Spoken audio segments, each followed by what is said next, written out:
Hello everyone, welcome to the session. इस session में आज हम क्लास 11th का केमिस्ट्री का जो हमारा चैप्टर नंबर 1 है उसकी एनसीईआरटी एक्सरसाइज बैक एक्सरसाइज के जो क्वेश्चंस हैं वो डिस्कस करने वाले हैं। पिछले सेशन में आपको एग्जांपल्स डिस्कस करे थे हम लोगों ने, वो आपको मिले थे। और अभी हम बैक एक्सरसाइज के जो क्वेश्चन है उनको डिस्कस करेंगे वन बाय वन।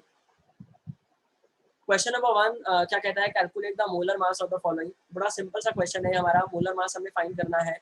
CO जैसे H2O का हमें बोला गया है, तो 2 इंटू 1 प्लस 16, सिंपली इसका 18 ग्राम पर मोल जो है हमारे पास मोलर मास आ जाएगा। और इसी तरह से CO2 का 12 प्लस 32 ऑक्सीजन, 2 ऑक्सीजन के लिए, और वो हो गया 44 gram per mole. And for last one is CH4 के लिए हमारा जो मोलर मास है वो हो जाएगा 12 प्लस 4 इंटू 1, हाइड्रोजन का 1 होता है, यानी कि 16 ग्राम पर मोल। ये हमारा मोलर मास आ जाएगा CH4 का। तो ये क्वेश्चन नंबर 1 इसी के साथ हमारा कंप्लीट हो जाता है। क्वेश्चन नंबर 2 पे आते हैं। क्वेश्चन नंबर 2 में हमें पूछा है, calculate the mass percent of the different elements present in the sodium sulphate. Na2SO4 में जो अलग अलग एलिमेंट्स हैं उसका मास परसेंटेज हमें बताना है।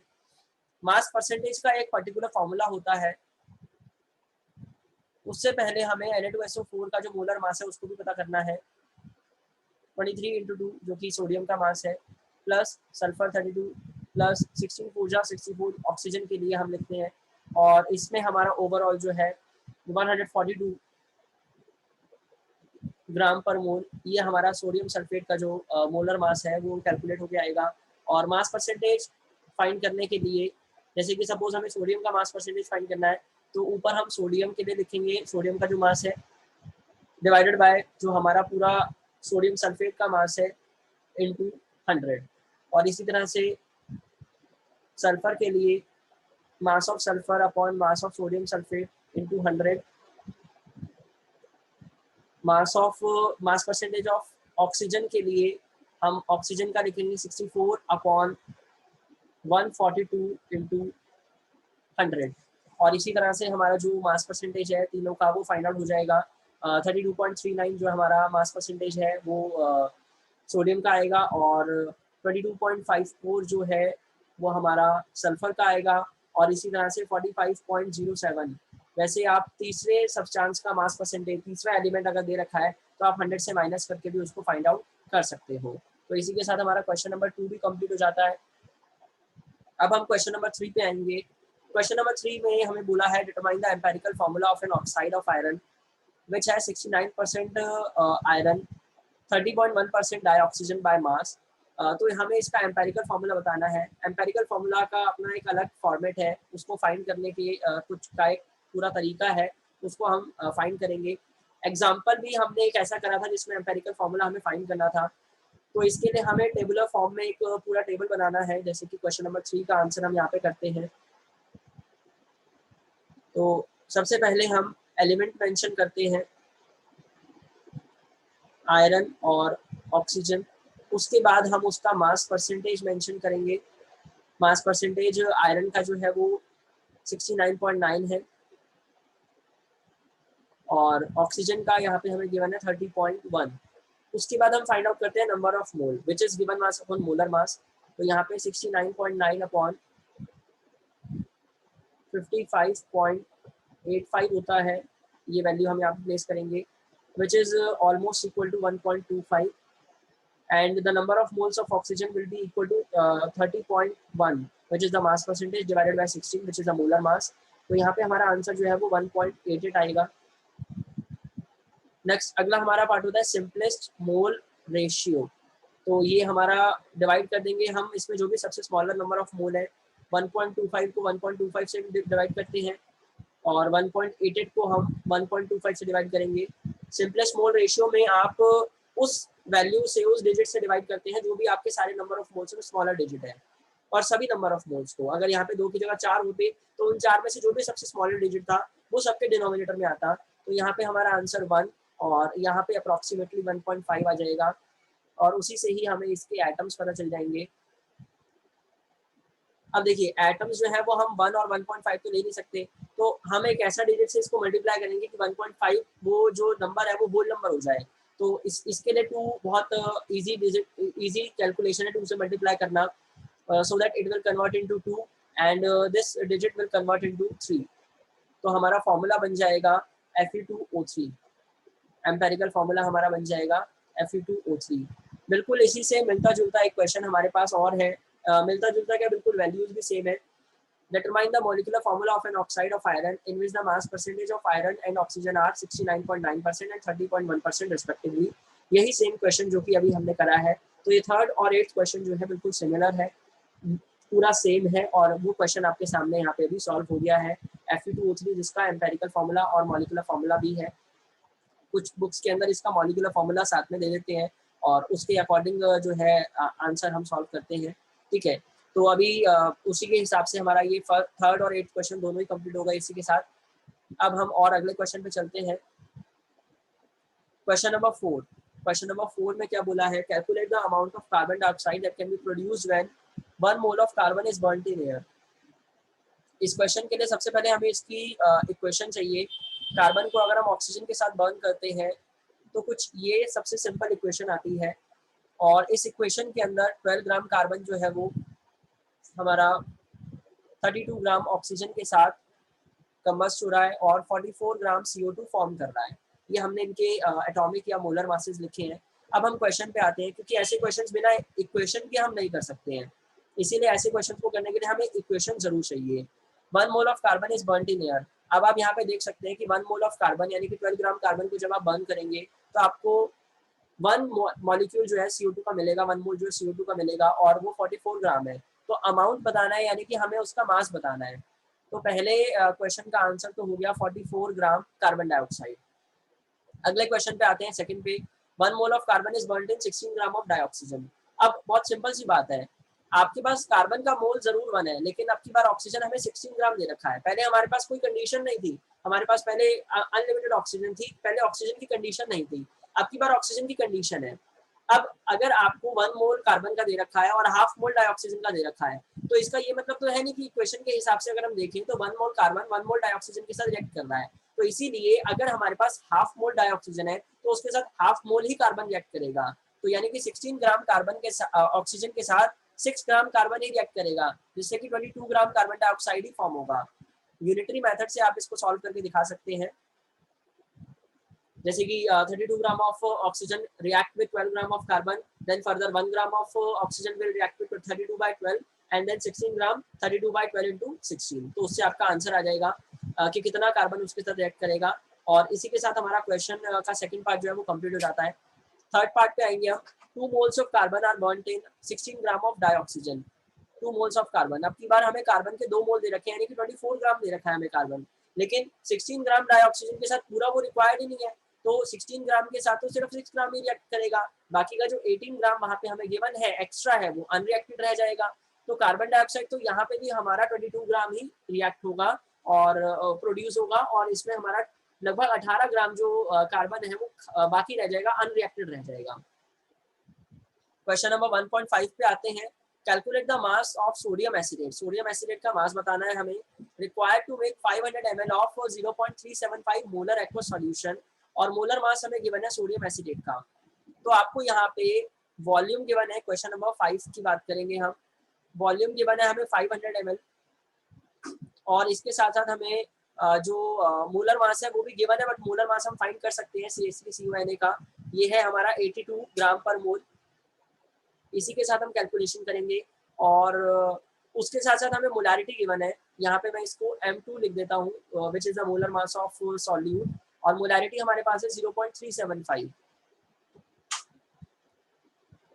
तो सिंपल सा फॉर्मूला मोलारिटी का हमें लगाना है W2 इंटू 1000, क्योंकि हमें मिलीलीटर में गिवन है volume, upon M2 into volume इन मिलीलीटर। बस इस फॉर्मूला के अंदर हम वैल्यूज को प्लेस करेंगे और हमारा आंसर आ जाएगा 0.375 is equal to W2 into 1000 upon 82 into 500। सारी कैलकुलेशंस करने के बाद हमारा जो गिवन मास है वो 15.38 ग्राम, उसका आंसर जो है वो हमारा आ जाएगा। तो इसी के साथ क्वेश्चन नंबर 5 जो है हमारा वो कंप्लीट हो जाता है। क्वेश्चन नंबर 6 पे आते हैं। ये भी मोलारिटी का ही क्वेश्चन है क्योंकि इसमें कॉन्सेंट्रेशन पूछा। आप देख सकते हो यहाँ पे लिखा कैलकुलेट द कॉन्सेंट्रेशन, शुरू में बता दिया कैलकुलेट द कॉन्सेंट्रेशन। लेकिन इस क्वेश्चन में थोड़ा सा डिफरेंट हमें वैल्यूज को गिवन है, मतलब एक अलग वैल्यूज गिवन है, जिसके लिए मैं आपको एक अलग फॉर्मूला बताऊंगा जो कि उस क्वेश्चन को और इजीली सॉल्व करा देगा। क्वेश्चन नंबर 6 पे आते हैं हम। Calculate the concentration of nitric acid in moles per litre in a sample which has a density 1.41 ग्राम पर लीटर और मास परसेंटेज हमें दे रखा है नाइट्रिक एसिड का 69%। तो नाइट्रिक एसिड का कॉन्सेंट्रेशन बताना है जिसमें कि हमारे पास डेंसिटी गिवन है 1.41 ग्राम पर मिलीलीटर और मास परसेंटेज हमें गिवन है नाइट्रिक एसिड का 69% और मॉलिक्यूलर मास नाइट्रिक एसिड का तो हमें रिक्वायर्ड होगा ही। हम अगर सिंपल ट्रेडिशनल मोलैरिटी का फॉर्मूला लगाते हैं तो भी मोलैरिटी इसका जो नाइट्रिक एसिड का मॉलिक्यूलर मास है HNO3 का 63 आता है, 63 ग्राम पर मोल। तो फॉर्मूला हम यहाँ पे अभी यूज करने वाले हैं, molarity is equal to mass percentage into density into 10 divided by molecular mass of solute. ये फॉर्मूला काफी जगह यूज होता है क्योंकि काफी बार मोलैरिटी बताने के लिए हमें मास परसेंटेज और डेंसिटी दे रखा होता है। तो हम और दूसरे कैलकुलेशन से जाएं उससे अच्छा है कि हम ऑल्टरनेट मेथड का इस्तेमाल करें जिसमें कि हमारा एक सिंपल सा फॉर्मूला है उसको याद करके। तो यहाँ पे 69 into 1.41 multiplied by 10 divided bye 63। तो ये सारी कैलकुलेशन करने के बाद हमारा आंसर आएगा 15.44 मोल पर लीटर। तो ये हमारा सिंपल सा क्वेश्चन नंबर 6 था। डेंसिटी और मास परसेंटेज के साथ मोलैरिटी बताना था हमें इसमें। Now question number 7। Question number 7 में क्या गिवन है, how much copper can be obtain from 100 gram of copper sulphate. तो अब की बार हमें एक कॉपर सल्फेट पूरा हमारे पास फॉर्मूला है, उसमें ये बोला गया है कि अगर हमारे पास 100 ग्राम कॉपर सल्फेट है तो उसमें से कितना कॉपर होगा, कॉपर का मास कितना होगा। तो सबसे पहले इस क्वेश्चन को करने के लिए हमारे पास CuSO4 का जो मास है वो होना जरूरी है। CuSO4 यानी कि 63.5 प्लस 32 प्लस 16 4 जा 64। तो ये पूरी कैलकुलेशन करके हमारे पास इसका जो मास है वो 159.5 आ जाएगा। नाउ वी नो कि 159.5 ग्राम में हमारे पास 63.5 ग्राम कॉपर है। तो अभी इसी को हम यूनिटरी मेथड से अगर हम इस क्वेश्चन को करते हैं तो यहाँ पे सिंपल है 159.5 gram copper CuSO4 copper sulphate contains 63.5 gram copper और अकॉर्डिंगली 1 ग्राम जो है वो 63.5 डिवाइडेड बाय 159.5 ग्राम कॉपर और 100 ग्राम क्योंकि हमें गिवन 100 ग्राम है, 100 gram copper sulphate 63.5 upon 159.5 into 100 ग्राम। ये कॉपर की हमारी वैल्यू आ जाएगी इससे और ये वैल्यू अप्रॉक्सीमेटली 39.8 ग्राम आएगी हमारी। तो 100 ग्राम कॉपर सल्फेट अगर हमारे पास गिवन है तो उसके अंदर 39.8 ग्राम कॉपर जो है वो प्रेजेंट हो सकता है। क्वेश्चन नंबर 8 हम ऑलरेडी कर चुके थे और अब हम क्वेश्चन नंबर 9 पे आएंगे। क्वेश्चन नंबर 9 में हमें बता रखी है यहाँ पे कुछ दो बातें बता रखी हैं, एक नेचुरल अबंडेंस और एक मोलर मास। टेबुलर फॉर्म में हमें गिवन है वैल्यूज और हमें क्या बताना है, atomic mass, average atomic mass. तो जैसा कि आप जानते हैं कि बहुत सारे एलिमेंट्स के आइसोटोप्स होते हैं और वो आइसोटोप्स का जो मास परसेंटेज है मतलब उनका जो एबंडेंस है वो अलग अलग होता है और उन अलग अलग एबंडेंस का जो मास है वो भी अलग होता है। तो हम जो भी मास पढ़ते हैं वो एवरेज होता है, एटॉमिक मास जो हम पढ़ते हैं वो एवरेज होता है। उसी तरह से क्लोरीन का भी एवरेज एटॉमिक मास है जिसको हम फाइंड करेंगे अभी यहाँ पे इस क्वेश्चन में। तो इसके लिए हमारा जो फॉर्मूला होता है एवरेज एटॉमिक मास का, इसमें हम क्या करते हैं जो हमारा फर्स्ट जो मास है मल्टीप्लाइड बाय जो उसका नेचुरल अबंडेंस का परसेंटेज है प्लस दूसरा जो मास है हमारा इसमें मल्टीप्लाइड बाय उसका जो अबंडेंस का परसेंटेज है उसको हम मल्टीप्लाई कर देंगे। तो बहुत सिंपल है, इसमें हम 34.96 है, इसको हम अप्रॉक्सीमेट ले लेते हैं, 34.96 को 35 ले लेते हैं। पूरी कैलकुलेशन करोगे तो भी आंसर उसका वही आएगा, थोड़ा सा इजी हो जाएगा कैलकुलेशन। और इसका जो परसेंटेज है 75.77 है तो उसको हम 0.75 यहाँ पे लेंगे 100 से डिवाइड करने के बाद, प्लस जो हमारा दूसरा मास दे रखा है वो 36.96 है और उसका जो एबंडेंस है वो 24.23% है, यानी कि 0.2423। तो ये कैलकुलेशन करने के बाद आपका जो एवरेज एटॉमिक मास है वो अप्रॉक्सीमेटली 35.45 ग्राम पर मोल आएगा। और आप जानते हैं कि हम क्लोरीन का जो एवरेज एटॉमिक मास है वो 35.5 ग्राम रखते हैं हमेशा ग्राम पर मोल कैलकुलेशंस में। तो ये क्लोरीन का जो एटॉमिक मास है उसका हम इस्तेमाल करते हैं।